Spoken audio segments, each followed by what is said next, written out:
My video. आज की video में हम जानेंगे कि पाइथन में कंट्रोल स्टेटमेंट क्या होते हैं। तो let's start our video. Control statement क्या होते हैं? Control statement in Python are used to control the order of execution of the program. Program के ऑर्डर को, प्रोग्राम में जो हम कोड एग्जीक्यूट कर रहे हैं उसके ऑर्डर को कंट्रोल करना। कैसे ऑर्डर को कंट्रोल करेगा? जैसे आपने वैल्यू दी है और उसमें जो लॉजिक लिखा है उसके अकॉर्डिंग आपके प्रोग्राम के ऑर्डर को एग्जीक्यूट करना। पाइथन हमें 3 टाइप के कंट्रोल स्टेटमेंट देता है, कंटिन्यू, ब्रेक एंड पास। इसके बारे में जानते हैं। कंटिन्यू क्या करेगा? तो आप देख सकते हैं कंटिन्यू, जहाँ भी आप कंटिन्यू देंगे वो उस पार्ट को स्किप करके आपके लूप को वापस कंटिन्यू कर देगा।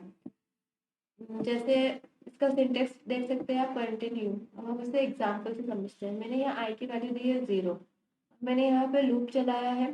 लूप का वीडियो भी मैंने डाल दिया है, तो आप उसमें देख सकते हैं कि फॉर लूप क्या होता है, व्हाइल लूप क्या होता है।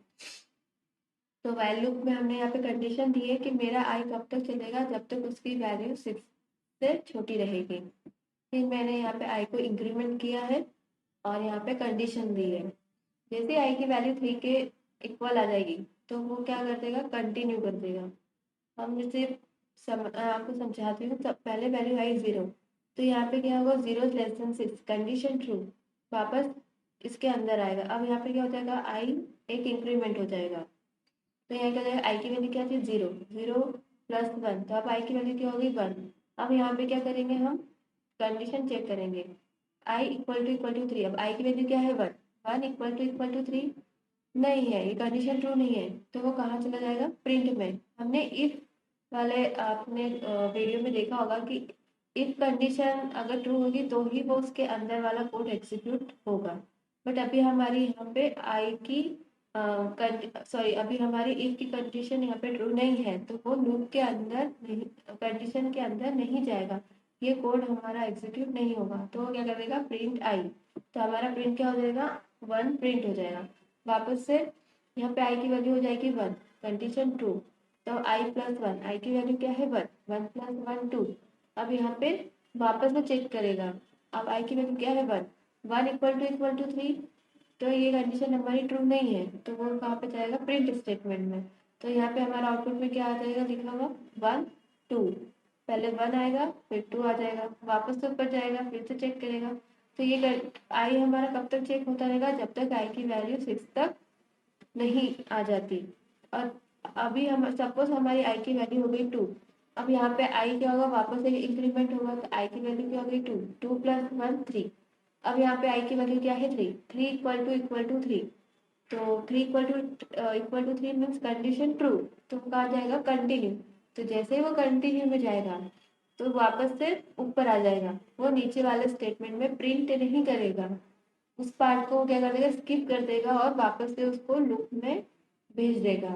तो कंटिन्यू क्या करता है, आपका जो करंट चल रहा है इटरेशन, उसको क्या करता है, वहां से स्किप करके कंटिन्यू कर देता है। इसके बाद आता है हमारा ब्रेक।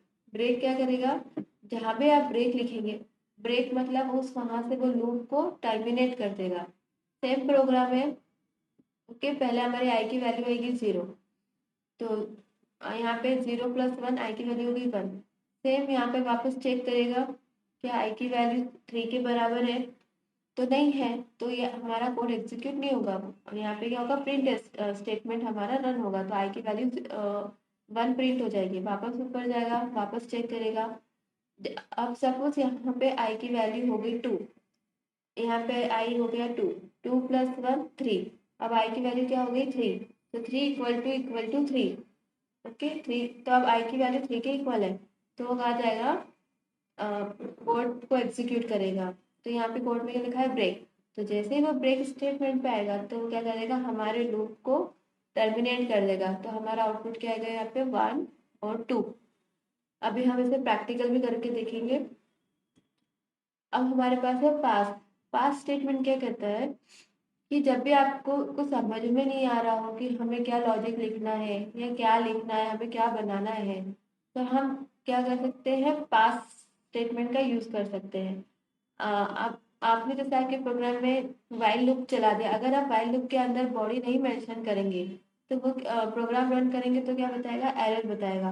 बट अगर आप उसमें पास लिख देंगे तो उस पार्ट को वो क्या कर देगा, स्किप करके बाकी आपका पूरा प्रोग्राम क्या होगा, एग्जीक्यूट हो जाएगा और वहाँ पे कोई एरर नहीं शो होगी। अब मैं आपको ब्रेक और कंटिन्यू प्रैक्टिकली करके दिखाती हूँ। जैसे कि आप देख सकते हैं मैंने यहाँ पे एडिटर को ओपन कर लिया है। अब हम यहाँ पे प्रोग्राम लिखते हैं। मैंने आई की वैल्यू दी 0, यहाँ पे चलाया व्हाइल लूप। व्हाइल लूप कब तक चलेगा, तब तक मेरी आई की वैल्यू 5 से लेस देन तक होगी। जैसे ही आई की वैल्यू 5 से बड़ी हो जाएगी मेरा लूप टर्मिनेट हो जाएगा।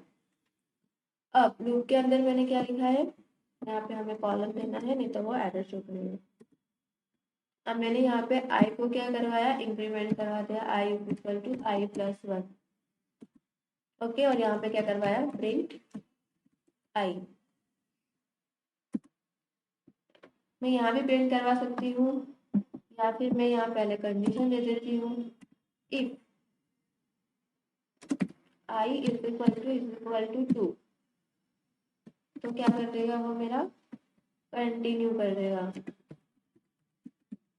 तो हमारा क्या हो जाएगा, कंटिन्यू। हम इस प्रोग्राम को रन करते हैं, run Python file terminal. Output दिख रहा है आपको 1। अब 2 यहाँ पे स्किप हो गया, क्यों, क्योंकि आई की वैल्यू जैसे 2 के बराबर है, इसने कंटिन्यू किया तो वो नीचे वाले पार्ट को रन नहीं करेगा, वो वापस से उसे लूप में सेंड कर देगा। अब हम यहाँ पे ब्रेक का यूज करके देखते हैं। अगर मैं कंटिन्यू को हटा के ब्रेक लगा देती हूँ, अब वापस हम इसे रन करते हैं। कहाँ गया, इसे नीचे करेंगे, रन पाइथन फाइल टर्मिनल। आपको आउटपुट दिखेगा यहाँ पे 1 क्यों आया, पहले वैल्यू आई की वैल्यू क्या थी, 0, तो 0 प्लस 1 हुई, तो 1 की वैल्यू क्योंकि इक्वल नहीं है तो क्या कर देगा, प्रिंट 1। वापस से यहाँ पे चेक करेगा 1 is less than 5, condition 2, 1 plus 1 2, तो अब 2 हो गया, तो 2 आई की वैल्यू और 2 की वैल्यू क्या हो गई, सेम हो गई, तो यहाँ पे उसने क्या कर दिया, ब्रेक कर दिया। तो जैसे ही ब्रेक होता है तो क्या होता है, प्रोग्राम हमारा टर्मिनेट हो जाता है। अब मैं आपको पास का भी यूज बता देती हूँ कि हम पास भी यूज कर सकते हैं। पास हम इफ में भी यूज कर सकते हैं, लूप में भी यूज कर सकते हैं, कंडीशन स्टेटमेंट में भी यूज कर सकते हैं। आगे हम जब क्लास के वीडियो देखेंगे, क्लास कैसे बनाते हैं, उसके ऑब्जेक्ट कैसे बनाते हैं, तो वहाँ भी पास का यूज कर सकते हैं। जहाँ हमें समझ में नहीं आ रहा हो कि हमें इसके अंदर क्या लॉजिक लिखना है, तो हम वहाँ पे पास का यूज कर सकते हैं। अब अगर मैंने यहाँ पे करवाया प्रिंट आई, ओके, अब मुझे ये पास मैंने हटा दिया, तो यहाँ पे अब क्या आ जाएगी, एरर आ जाएगी, ये प्रोग्राम रन नहीं होगा, क्योंकि मैंने यहाँ पे लूप दिया है व्हाइल लूप के अंदर कुछ तो मुझे बॉडी में मेंशन करना पड़ेगा, बट बॉडी में मुझे समझ में नहीं आ रहा है कि क्या लिखना है, तो ये मुझे क्या दे देगा, यहाँ पे एरर शो कर देगा। जैसे ही मैं प्रोग्राम रन करूँगी, मेरी आ गई यहाँ पे एरर आ रही है। तो ये एरर, ताकि हमारा ये वाले पार्ट की वजह से दूसरा पार्ट एग्जीक्यूट ना हो पाए, यही हो रहा है ना, तो हम यहाँ पे क्या करेंगे, पास लिख देंगे ताकि हमारा प्रोग्राम का दूसरा पार्ट एग्जीक्यूट हो पाए। मैंने यहाँ पे पास लिख दिया, वापस से रन की फाइल को। अब आप यहाँ पे देख सकते हैं मेरा आउटपुट आ गया 0। अगर मैंने पास नहीं लिखा था तो क्या हो रहा था, मुझे एरर दिख रहा था। मैंने यहाँ पे पास लिख दिया तो मेरा ये वाली प्रिंट लाइन एग्जीक्यूट हो गई। आई होप आपको ब्रेक, कंटिन्यू और पास समझ में आ गया होगा। Please like and subscribe my channel Vivek IT solution.